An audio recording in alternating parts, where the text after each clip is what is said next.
Mayweather took 5 years, but it was like, oh, take a drug test, do this, do that. Everyone's like, oh, they don't want to fight. What I heard was they're negotiating a fight. So that sounds to me like Canelo is engaging in a negotiation. My point is though, for the type of opponent it is, and for the type of a pay-per-view event it is, and like he does, the statements he making, why you got to go negotiate a pay-per-view? You fought a guy that was much smaller than you tonight. This guy ain't gonna be much smaller because Triple G is not a big middleweight. You know that yourself. Yeah. He's not a huge middleweight. So why are we talking about catchweight when we talking about the title? Because he's a bad man. So if you think we can't beat him, then we ain't got to worry about no catchweight. But we think we can beat him, why we catching weight? If I was Canelo and I was fighting Triple G and I could get him to come down, I would do it. If I could get him to do it, I would do it. Weaken him a little bit. I'm champ. I'm like, when I say I'm the champ, I break down that weight class. Y'all put them on the side and let's go. What do you think? Because Roy moved at the speed of light. You know, like what he needs. What do you think should happen now with Miguel Cotto? Is he over? No, hold on. Did people see that? Don't go yet. Cotto can fight. Like, Cotto can fight. He was just too small. Good big man beats the good little man. And even though they're the same weight, that was a big man and a little man. Cotto beat a lot of guys right now. Cotto would beat a lot of good fighters, and you could still direct him towards big events and fights that he might win. Did anyone see a sharp fighter? I just saw a small fighter. What were the scorecards you guys saw? I thought they were way too wide. No, I didn't think they were too wide because Cotto gave up too many big shots early in the fight. You got to remember, this guy is bigger than you, right? And to me, I don't know, and I'm not criticizing nobody. I don't want to talk about bad about nobody.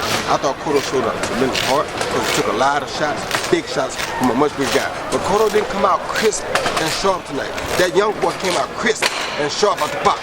So when he that sharp, when he hit you, you hit him boom, boom, boom, and hit you bop, and bop. I'm giving him that round. It's too much hard.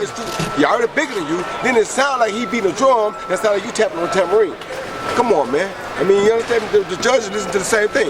Nothing against Cotto. I love Cotto to death. But tonight just didn't seem as sharp as I'm used to seeing him be. Like when he fought the last few fights, he was coming out going to them, attacking them, thunderous shots. You understand me? Tonight, he didn't really throw them till late in the fight.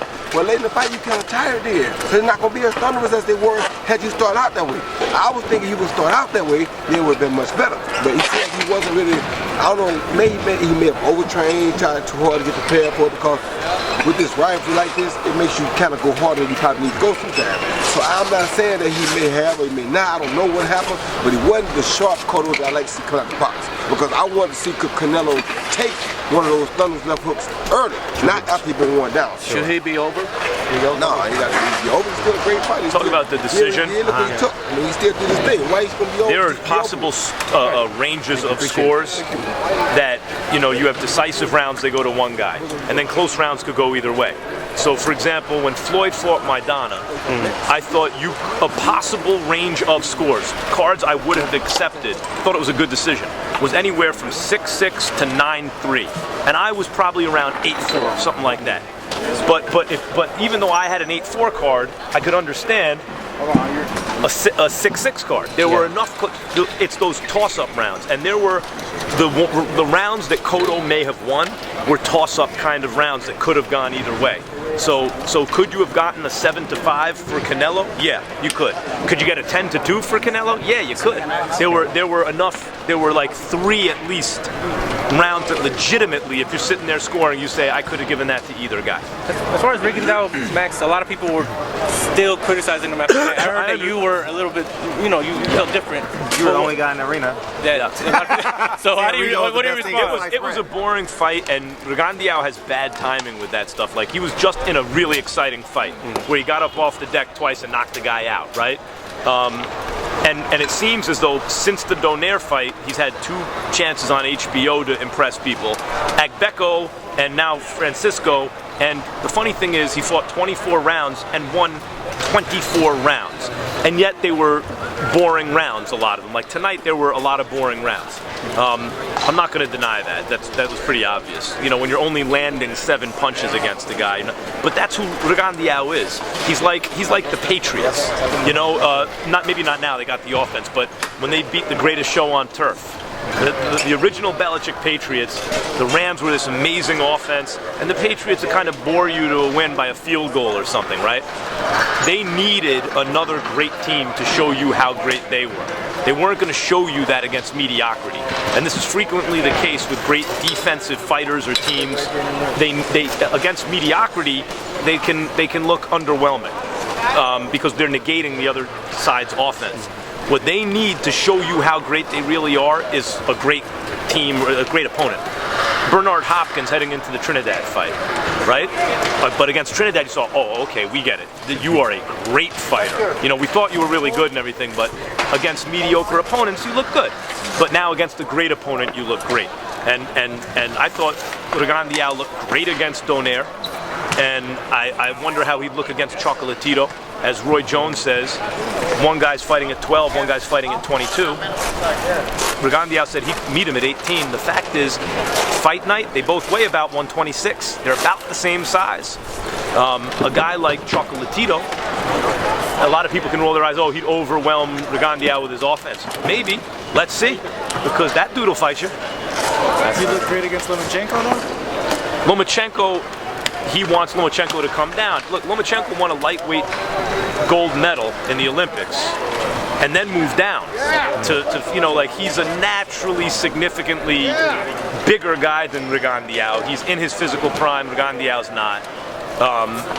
And also he might be better. I mean, that's what you're there to find out. Lomachenko's a beast. He is, you know, probably my favorite fighter to watch right now. And much more the kind of fighter that people like, in the sense that he uses his athleticism, which is elite, and his skills, which are elite, just like Rigondeaux has elite athleticism and skills, but he uses them much more entertainingly than Rigondeaux, and so people like him more, and he also might be better. I mean, that's another fight I'd love to see. Well, last question, Max. Triple G, what does he do now if Canelo doesn't fight him? Because he feels like he's in a bad predicament right now. What can he do at this stage? He's getting older. Yeah. What does he do? He's exactly in Marvin Hagler's situation and his position in the early 80s, when Hagler was obviously the best middleweight in the world. It was easier to make fights back then, so get guys to fight. So he cleaned out the division in a way Triple G hasn't, just because the middleweights won't fight him, and promotional situations and network situations, what they are. Some of the other top 160 pounders are not in a position to fight Triple G right now, even if they wanted to, and I don't think there are people who do want them to, because they would lose. But still, he's destroyed everyone and put in his path. So what Hagler had to do, he couldn't break through, he couldn't cross over. He had to wait for one of the lighter guys to move up and fight him.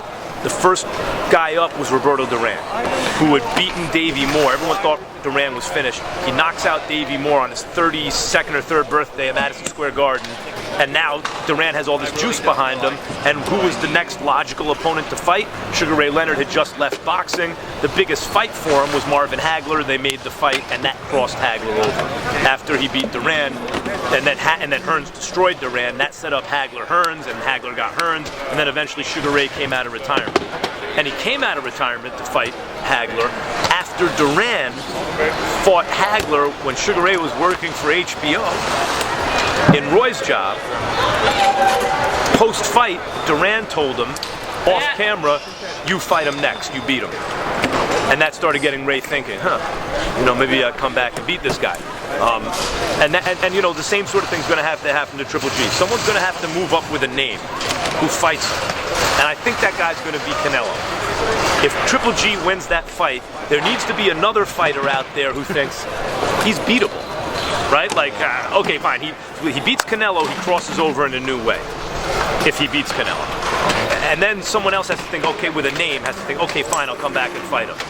Back in the day, the situation would be Floyd. That would be the Sugar Ray Leonard coming back. Floyd ain't going to fight Triple G. Probably not. Obviously. So, who's that going to be? Eventually, I think Triple G's biggest fight will be Andre Ward. Because I think that, as I told you many times, true super fights cannot be promoted into existence.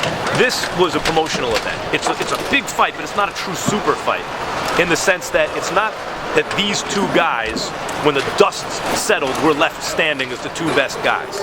It's that, hey, these are two really good fighters, Mexico, Puerto Rico, both around the same weight class, let's make good styles, let's make the fight. True super fights, where the world stops spinning when that happens, is Sugar Ray Leonard and Marvin Hagler. Because when the dust settled in that era, those two guys were left standing. Floyd Mayweather and Manny Pacquiao, same thing. That's a super fight. Muhammad Ali and Joe Frazier, that's a super fight. So on a much lower level in terms of the box office, it would seem at this point, in this era when you survey the landscape and think, who is going to be left standing? In other words, in that weight area, who's the best? Come on guys, everyone knows who the best is. Andre Ward and Triple G. And unless one of them gets tripped up, that I think eventually will happen, just kind of like nature taking its course. But you know, like, styles make fights, and Kovalev could get in the way of that too. Kovalev is a very tough matchup for Andre Ward. Max, with all these catch weights and people disputing whether they should fight each other, how will HBO sustain the hierarchy of high-level fights with Canelo possibly not wanting to fight, Triple G possibly not wanting to fight. You hit the nail on the head. Rigo not wanting to go up. And Isn't that funny? Everyone's always everyone's guilty of this. Like, everyone's guilty of it. Triple G is. Marvin Hagler was. Rigondeaux is. They're all guilty of it. They all want the little guy to come up and meet them, and they complain about it when they don't, right? But they don't want to really go up and fight the bigger guys. So for example, Rigondeaux is telling Lomachenko, okay, I'm 22, you're 26, let's fight at 24. That's halfway between them. He's telling Chocolatito, I'm 22, you're 12, let's fight at 18. It's not exactly halfway, it's a little more towards him. Marvin Hagler, while he was waiting for those little guys to come up, you know who called him out? Why am I the only person who remembers this? Because I'm getting old, maybe. You know who called him out? Michael Spinks, light heavyweight. Michael Spinks didn't have a fight because he cleaned out the light heavyweight division. Kind of like what Andre Ward did at super middle, although light heavyweights back then were murderers row, different. But still, he beat everybody, he didn't have anyone else to fight. He beat Braxton, Dwight Muhammad Qawi, he beat, he beat everybody. Eddie Mustafa Muhammad, Eddie Gregory back then. Just cleaned out the